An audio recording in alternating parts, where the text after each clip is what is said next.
Il faut souhaiter la fin définitive de la France-Afrique, celle dont j'ai été le témoin, dont j'ai été l'acteur et dont j'ai été le complice.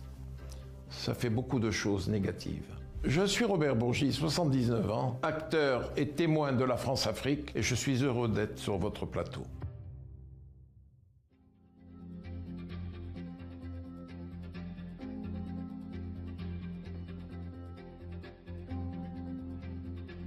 Dans vos mémoires, vous racontez comment vous avez joué les intermédiaires entre les dirigeants africains et Jacques Chirac pour le financement de ses campagnes électorales. Pourquoi avoir accepté cette mission? Monsieur Chirac, en 81, avait fait de moi le rouage essentiel. Bien sûr, le reproche m'en a été fait, à juste titre, mais aussi à tort. Pourquoi avoir accepté? Il m'était difficile, moi, professeur de droit, en coopération à Abidjan, de dire à M. Chirac, ancien Premier ministre de Giscard d'Estaing, maire de Paris, de lui dire non, monsieur le maire, je ne veux pas. Il m'était difficile. Alors je l'ai fait. J'ai accompagné les émissaires. Robert Bourgi, si c'était à refaire, vous le referiez? Je ne referai absolument pas ce que j'ai fait pendant 40 ans. Je ne le referai absolument pas. Pourquoi? Parce que d'abord, j'ai mûri, j'ai vu des choses, j'ai voyagé à travers tous les pays africains. Souvent, je me disais, Robert, tu as été chargé d'accompagner un émissaire qui avait 10 millions d'euros, 5 millions d'euros, ça aurait fait des puits, ça aurait fait des écoles, ça aurait fait un dispensaire, ça aurait servi à quelque chose de plus utile pour les populations. Je ne le ferai jamais. Et c'est pour ça que je demande très humblement à mes frères africains, je me considère comme des leurs, de ne pas le refaire. Ça ne sert à rien de financer les hommes politiques de l'ancienne puissance coloniale. Ça ne sert à rien. C'est de l'argent, comme on dit en Afrique, gâté complet, mais il vaut mieux éviter de faire ce que j'ai vu faire par leurs aînés. C'était quoi l'intérêt pour eux? Ils le faisaient par amitié, véritablement par amitié et par respect pour les leaders politiques. Mais au fur et à mesure des années, je me suis rendu compte que c'était un investissement sans aucun rapport pour eux. Il n'y a pas de retour pour eux. La seule garantie au grand moment de la France-Afrique, c'était d'être maintenu au pouvoir parce qu'il y avait des bases militaires, des accords de défense. Mais en fait, les chefs d'État africains, je le dis, c'était de grands naïfs. Ils n'auraient jamais dû le faire. Et ils auraient mieux fait de consacrer ces millions d'euros, ces millions de dollars qu'ils ont donnés par dizaines de millions, ils auraient mieux fait de les consacrer à construire des hôpitaux, des dispensaires, des crèches, des établissements d'enseignement, des routes, des infrastructures. Mais cela n'a pas été fait. C'était de l'argent jeté en l'air, véritablement. Pourquoi raconter ça aujourd'hui? En 2009, au début de l'année 2009, le président Omar Bongo, il m'a dit « Fiston, tu as… » Comme il m'appelait, et moi je l'appelais papa, il me dit « Fiston, tu sais tout ce que j'ai fait pour les hommes politiques de droite et pour les autres depuis 40 ans. Depuis quelques années, je sens que l'accueil qui m'est réservé en France est de moins en moins chaleureux. Parfois, je cherchais à voir Jacques Chirac au téléphone, on ne me le passait pas, ou j'avais difficilement des rendez-vous. Mais ça n'est pas grave. Je te demande une seule chose. Je ne vais pas tarder à partir. Je lui dis, papa, pourquoi parlez-vous comme ça? J'espère que vous allez tous nous enterrer. Il me dit, fiston, je suis très mal. Et il est parti d'ailleurs en juin 2009.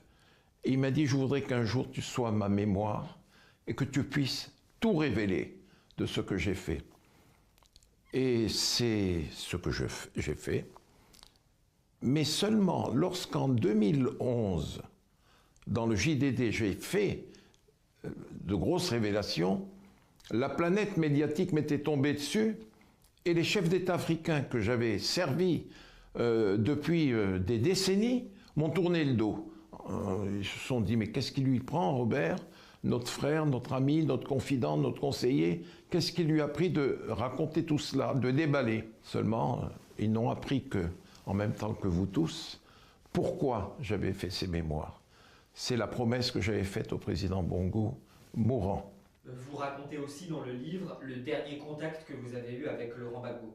J'ai dévoilé dernièrement le dernier contact que j'ai eu avec Laurent Gbagbo depuis le bureau du président de la République française, où j'ai essayé de solliciter du président Sarkozy qu'il admette que Laurent Gbagbo avait gagné les élections.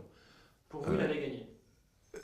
Non seulement pour moi, mais nous savions en France qu'il avait gagné les élections. Mais le président Sarkozy avait obtenu un mandat des Nations Unies pour faire respecter les résultats proclamés par la CENI, alors que le Conseil constitutionnel ivoirien avait déclaré Gbagbo vainqueur. Et c'est là que le président Sarkozy a prononcé ce mot, vitrifié. Je vais vitrifier Laurent Gbagbo. Il a dit qu'il a vitrifié Laurent Gbagbo. Il l'a dit dans son bureau. Et pourquoi voulez-vous que je mette dans la bouche du président de la République française des mots qu'il n'a pas prononcés? Le livre, il est sorti il y a 2 mois. Vous avez vu un seul démenti de mes propos? Personne. Personne, parce que je ne dis que la vérité. Je ne dis que la vérité. Mais aujourd'hui, quelques années après, j'ai tenu à ce que la vérité sorte. Pourquoi? Parce que je trouve qu'on n'a pas laissé Laurent Gbagbo gouverner comme il avait l'intention de gouverner la Côte d'Ivoire. Et moi, je dis haut et fort que ce serait une faute majeure de laisser le président Ouattara interdire au président Gbagbo d'être candidat aux élections de novembre 2025. Parce que la Côte d'Ivoire paierait un prix très fort, un prix fait de sang et de violence, si cela devait aller jusqu'au bout. Que pensez-vous de la nouvelle génération des dirigeants africains? C'est un autre monde. D'ailleurs, dans quelques prestations que j'ai faites dernièrement, j'ai salué l'irruption des militaires au Niger, au Mali, au Burkina Faso et en Guinée. La faillite du pouvoir civil, copie conforme des anciens présidents, a fait en sorte que pour sauver le pays, il ne fallait que les militaires. Et moi je trouve que, ma foi, ils se débrouillent bien, les militaires. Il ne faudrait pas leur tourner le dos. Et vous me parlez de mon pays natal, Diomaye Faye et Ousmane Sonko. J'étais conseiller et un ami, un frère de Macky Sall. Mais j'ai salué l'arrivée de ces jeunes à la magistrature suprême. Et ils représentent aujourd'hui les aspirations de la jeunesse sénégalaise. Au Sénégal, la population est constituée de 70% de jeunes qui n'ont plus rien à voir avec les schémas politiques de leurs aînés. Vous savez, c'est un monde nouveau. Et il faut que la France s'adapte. Et ce que les Africains ne supportent plus, c'est l'arrogance. L'arrogance du président Macron. Quand il s'adresse à ses pairs africains, c'est comme s'il s'adressait à des étudiants. Voyez, s'il tourne le dos à la France, dans certaines républiques, c'est par la faute des dirigeants politiques français. Et c'est tout. Combien de chefs d'État africains vous avez fréquentés? Vous avez idée? Une vingtaine. Au plus près.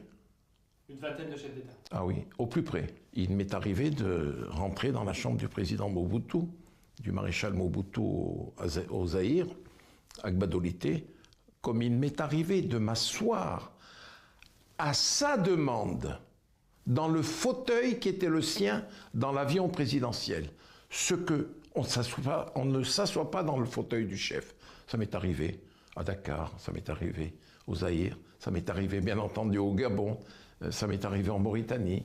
C'est pour ça que je vous dis qu'il faudrait me cloner et faire des Robert Bourgi, mais avec moins de choses désagréables et négatives à son actif. Vous voyez? Désagréable, c'est-à-dire? J'ai souvent été un connaisseur de choses pas très honnêtes, pas conformes à la morale humaine. Gardons ça pour le tome 2.